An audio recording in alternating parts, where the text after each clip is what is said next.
I never saw that coming. And what it says, though, is that as an entrepreneur, you never see it coming. My investment isn't even an expectation I'll make money. I consider it like a ticket to have a front row seat to watch someone take a shot at it.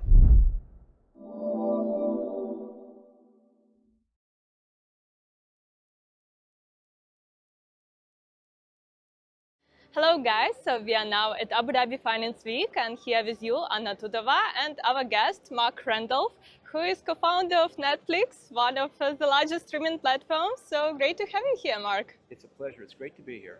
So can you tell us about your journey? And you had a lot of up and downs. You remade your business model many times, and finally we see as well that your company now acquiring for $83 billion Warner Brothers other companies. So what your advice to inspiring entrepreneurs, how not to quit, how to continue? So this is actually a great example. I mean, obviously the $83 billion acquisition blows my mind, and I never saw that coming. And what it says, though, is that as an entrepreneur, you never see it coming. When you start a company, it's a stupid, crazy idea, and you just want to see if it works.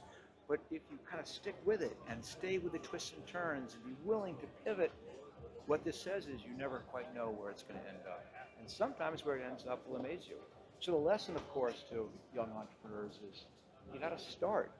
The thing which is the defining characteristic of Netflix or of Looker or of any of my companies was I started. I took a crazy idea and figured out how to get going and learn if it was a good idea or not. And do that, and you never know where it's going to end up. So what does inspire you currently? What's your mission in life?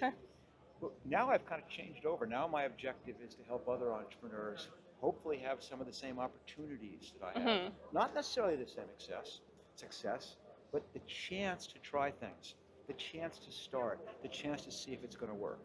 And so anything I can do to support that, that's my mission now. And I know you invest as well sometimes into startups too, so what are you looking for? Well, let's see, there's three things.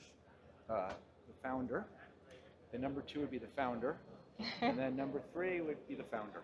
It's all about the people. I don't care about the idea. I don't care about the technology. What I'm looking for is someone I think has the creativity and the persistence to stick with it. And my investment isn't even an expectation I'll make money. I consider it like a ticket to have a front row seat to watch someone take a shot at it.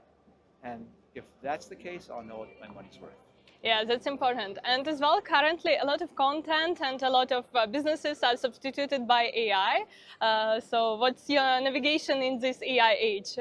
I'm excited about it, to be honest. I mean, there's certainly risks, and who knows where it's going to take the world. But in the short term, it is a huge competitive advantage for early stage companies because the barriers that large companies have erected are all collapsing.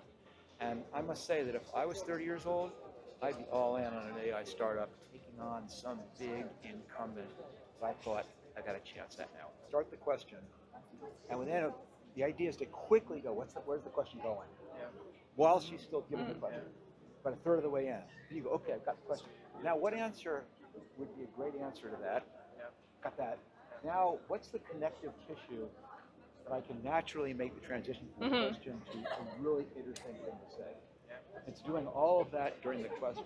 So as soon as they finish, you go, that's funny, it reminds me of a time, and then you kind of go into the story. Anyway, you know this. Yeah. Her whole career is figuring out how to get past that to the raw answers. All right. Thank you.